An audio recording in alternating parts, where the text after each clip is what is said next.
Hello so welcome. मेरा नाम है Kamalveer and you are watching learn with Lucifer YouTube channel. ये 10 मिनट वीडियो सीरीज है जिसमें ए टू जी सारा सिलेबस हम कवर कर रहे हैं UGC net examination political science के लिए। आज के सेशन में कुछ और टॉपिक्स को हम डिस्कस कर रहे हैं। तो अगर आपने अभी तक हमारा टेलीग्राम का ग्रुप ज्वाइन नहीं किया तो टेलीग्राम का ग्रुप ज्वाइन कर लीजिए पेपर 1 पेपर 2 के लिए। वहां पे आप डेली क्विज प्रैक्टिस कर सकते हो बिल्कुल फ्री ऑफ कॉस्ट। ये स्क्रीन पे नंबर भी गिवन है, इस पे आप कॉन्टेक्ट करके या फिर डिस्क्रिप्शन में दिए हुए लिंक पे क्लिक करके ज्वाइन कर सकते हो। इसके अलावा अनअकैडमी सब्सक्रिप्शन लेने के लिए मेरा रेफरल कोड यूज कर सकते हो कमलवीरेस। इसे यूज करोगे तो आपको एक्स्ट्रा 10% डिस्काउंट मिलता है और आप बाकी सारे एजुकेटर्स के कोर्सेज भी फ्री में एक्सेस कर पाओगे। सब्सक्रिप्शन के रिगार्डिंग कोई डाउट हो स्क्रीन पे गिवन नंबर पे आप लोग कॉन्टेक्ट कर सकते हो। ओके, एवरी मंथ हमारे नए कोर्सेज आते हैं सब्सक्रिप्शन के ऊपर। अभी पॉलिटिकल साइंस के लिए complete course, revision course, MCQ course और पीवाई कोर्स हम लॉन्च कर चुके हैं। इन सभी को आप एक्सेस कर सकते हो। ओके, सब्सक्रिप्शन की फीस 2100 है 1 मंथ के लिए। अगर आप रेफरल कोड कमलवीरेस यूज करते हो तो आपको 1890 ही पे करना होता है। 5250 है 3 मंथ्स के लिए, लेकिन अगर आप Kamalvir S referral code use करते हो तो आपको 4725 ही पे करना पड़ेगा। अभी हम बात करेंगे डेटरेंस थ्योरी के बारे में, जिसे कि क्या कहते हैं, निवारण भी कहते हैं, है ना। निवारण, डेटरेंस यानी कि निवारण, इसे पढ़ेंगे बहुत अच्छे से। तो डेटरेंस क्या है? तो पहली बात तो ये कि डेटरेंस एक मिलिट्री स्ट्रेटेजी है, एक मिलिट्री स्ट्रेटेजी है। डेटरेंस एक मिलिट्री स्ट्रेटेजी है।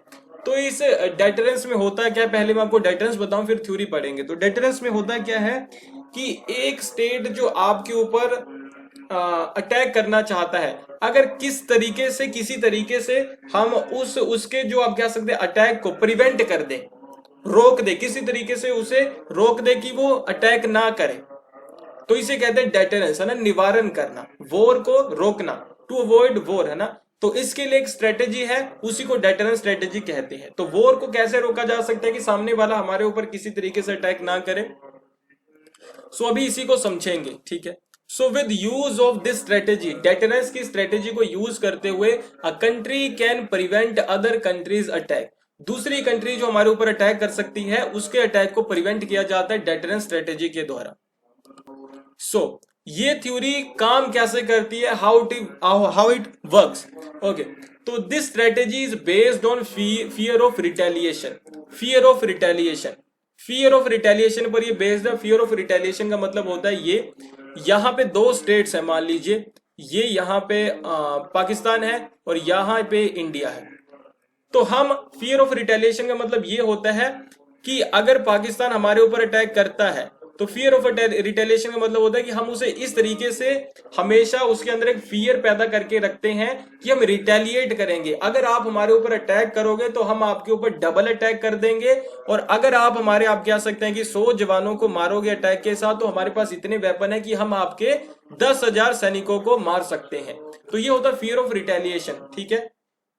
इसी वजह से आप कह सकते हैं कि जो दूसरी कंट्री है वो कभी अटैक नहीं करती, क्योंकि उसे पता है कि अगर मैं अटैक करूंगा दूसरे इंडिया के ऊपर, मान लो अभी हम पाकिस्तान है, हम पाकिस्तान है इंडिया के ऊपर अटैक करेंगे, तो हमें फियर ऑफ रिटेलिएशन है कि हम उनके 100 जवानों को मारेंगे तो हमारे वो 10,000 लोग मार सकते हैं, क्योंकि उनके पास ज्यादा वेपन है, तो हम अटैक ही नहीं करते।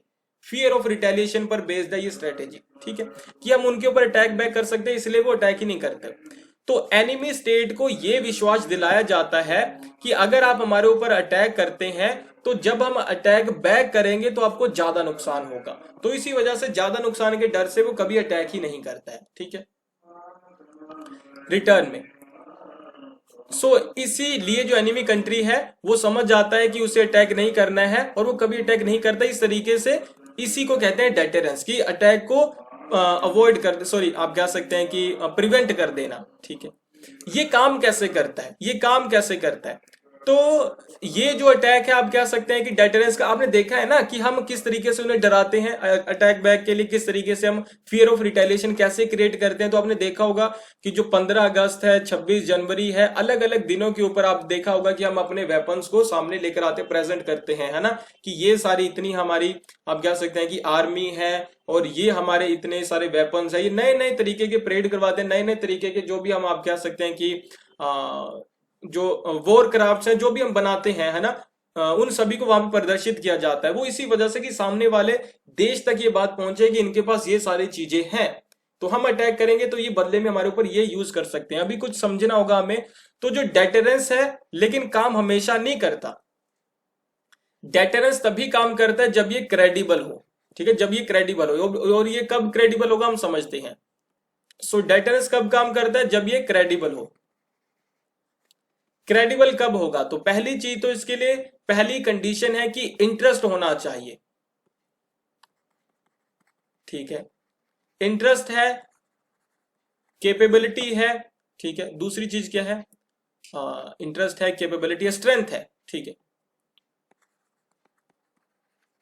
तो तीन चीजें होनी चाहिए, तब ये आप कैसे क्रेडिबल होगा, तब ये काम करेगा, अदरवाइज वो हमारे ऊपर अटैक कर ही देंगे, ठीक है। इसे समझिए कैसे। तो इंटरेस्ट का मतलब तो ये कि हमारी पॉलिसीज ऐसी हो, हमारी पॉलिसीज ऐसी हो जो आप कह सकते हैं कि ऐसी हो कि अगर हमारे ऊपर कोई अटैक करता है तो बदले में हम उसके ऊपर अटैक करेंगे। जैसे आपने देखा होगा कि जो हमारा न्यूक्लियर डॉक्ट्रिन है, न्यूक्लियर डॉक्ट्रिन है, इसके बारे में भी बाद में पढ़ेंगे ही।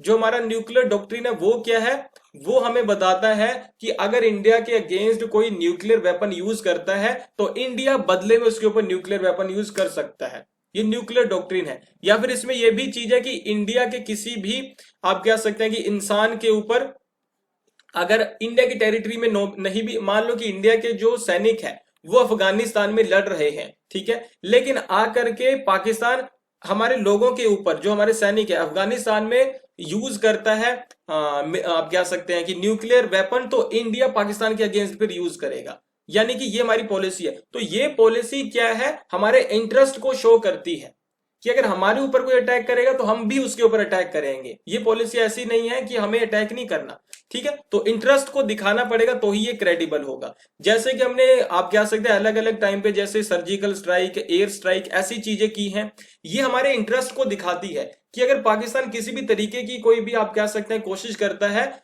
तो हम आप कह सकते हैं कि उसके अगेंस्ट एक्शन लेंगे। तो ये इंटरेस्ट होना चाहिए। दूसरी चीज है कैपेबिलिटी या फिर स्ट्रेंथ।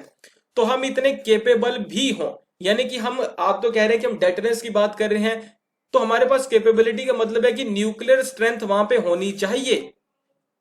हमारे पास बहुत सारे आप कह सकते हैं टैंक और ये सारी चीजें होनी चाहिए, तभी दूसरा देश डरेगा, अदरवाइज नहीं डरेगा वो।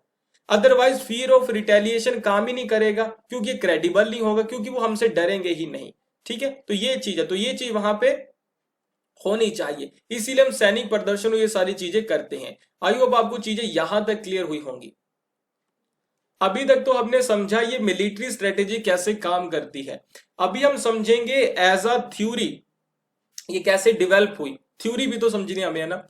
तो वर्ल्ड वॉर 2 के बाद ये डॉक्ट्रिन, ये थ्योरी सामने आती है और ये रियलिज्म का पार्ट है ना। ये रियलिस्ट थ्योरी है, एक रियलिस्ट थ्योरी है।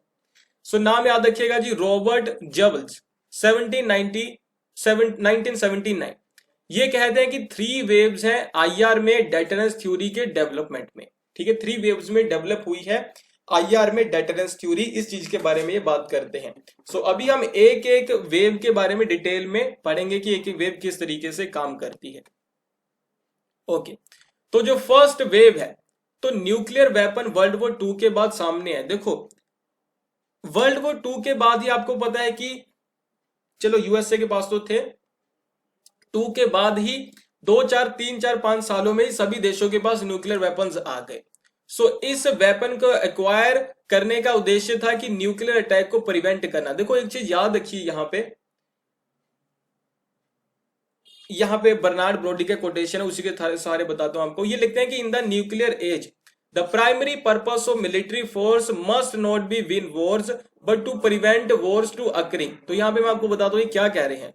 सो ये कह रहे हैं कि जो न्यूक्लियर एज है, न्यूक्लियर एज का मतलब जो सभी के पास न्यूक्लियर वेपन है, तो हर एक देश का, हर एक मिलिट्री एक्शन का पर्पस क्या होना चाहिए कि किसी तरीके से वॉर को प्रिवेंट किया जा सके, ये होना चाहिए। और यही होता है। ये कहते हैं कि अगर इंडिया ने न्यूक्लियर वेपन बनाए हैं तो वो इसलिए नहीं बनाए कि इंडिया कोई वॉर जीतना चाहता है, बल्कि इंडिया ने न्यूक्लियर वेपन इसलिए बनाए हैं ताकि पाकिस्तान के न्यूक्लियर अटैक को प्रिवेंट कर सके।